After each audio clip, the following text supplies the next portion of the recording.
The West will need the global South to build the post-American order. New Delhi, India. The growing convergence between the U.S. under President Donald Trump and Russia under President Vladimir Putin on the war in Ukraine is catalyzing two opposite views among policymakers and analysts about the emerging world, order and how to navigate it. Both were on prominent display among participants at last week's Raisina Dialogue, a global conference hosted by the Observer Research Foundation in New Delhi. One reaction is that Washington's about-face on Ukraine vindicates the strategy of multi-alignment adopted by middle and regional powers in the global South, including large countries like India, but also small ones like the United Arab Emirates. Anwar Gargash, the influential foreign policy advisor to the UAE's president, said as much during his appearance at the Raisina Dialogue. Referring to Trump's reversal of U.S. policy on Ukraine specifically, Gargash argued that countries like the UAE, but also Saudi Arabia, India, Turkey and others, were right to resist siding unconditionally with one camp or the other in the conflict, despite pressure from the administration of former U.S. President Joe Biden to do so. To be sure, these countries criticized Russia's invasion of Ukraine in 2022, but this did not prevent them from talking to Moscow and continuing to buy Russian weapons, oil and gas. In their view, the fact that Washington has now U-turned proves that they made the right call all along.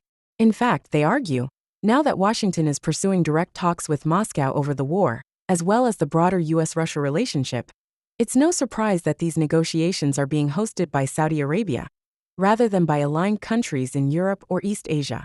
After all, Riyadh resisted being pushed into taking sides, instead leveraging its ties with both Russia and Ukraine, as well as Kiev's Western backers, to safeguard the country's autonomy.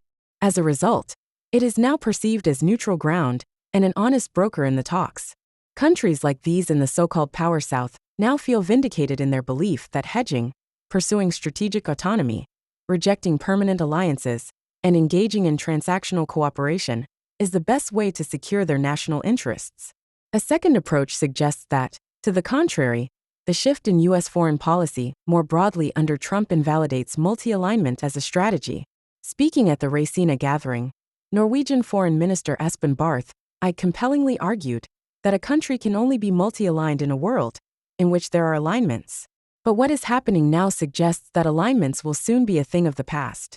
According to this argument, the Trump administration appears to genuinely believe that the post-war international order that the U.S. built and led since 1945 does not serve U.S. interests. The U.S. not only no longer wants to be the hegemon of that order, but is intent on smashing it and the alignments that came with it. What Washington would like instead is empire, pursuing territorial expansion and predatory relations with former allies and partners, unshackled by international rules, norms and institutions.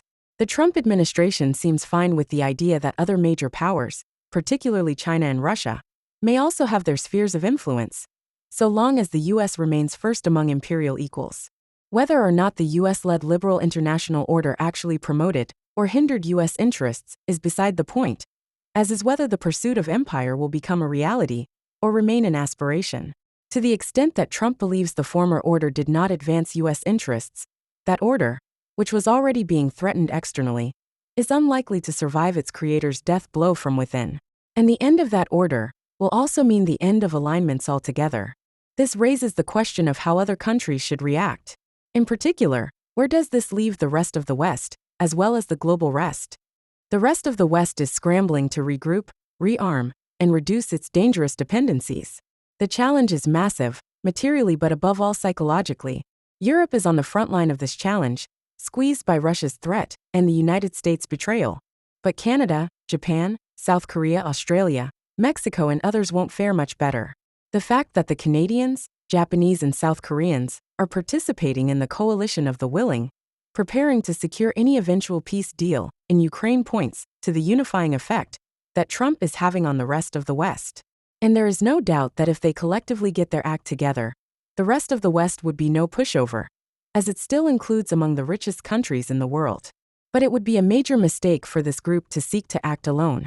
The goal should rather be to join forces with countries in the global South, both the poor and the powerful, that also see a world of empires, in which might makes right, is the only law as a threat.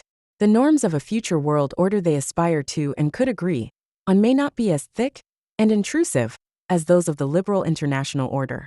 but they would at least cling to the basics laid out in Article 51 of the United Nations Charter, including non-aggression, no changing of borders through the use of force, no territorial expansion, and respect for sovereignty. The global rest, notably countries in the global south, are absolutely right when they accuse the West of double standards and hypocrisy, as well as having committed or been complicit in large-scale violations of international humanitarian and human rights law. But the scale of human suffering unleashed as the current international order unravels, from Gaza and Ukraine to Lebanon and Sudan, will only be amplified should it be entirely undone. Yes, the old order is broken, perhaps beyond repair. But this is no reason to give up on order altogether. It is up to the rest of the West to join with the global rest to salvage what is worth keeping and rebuild a new order together. Nathalie Tocci is director of the Istituto Affari Internazionali, part-time professor at the School of Transnational Governance, European University Institute, and honorary professor at the University of Tübingen. She has been special advisor to the EU High Representative. Her WPR column appears monthly,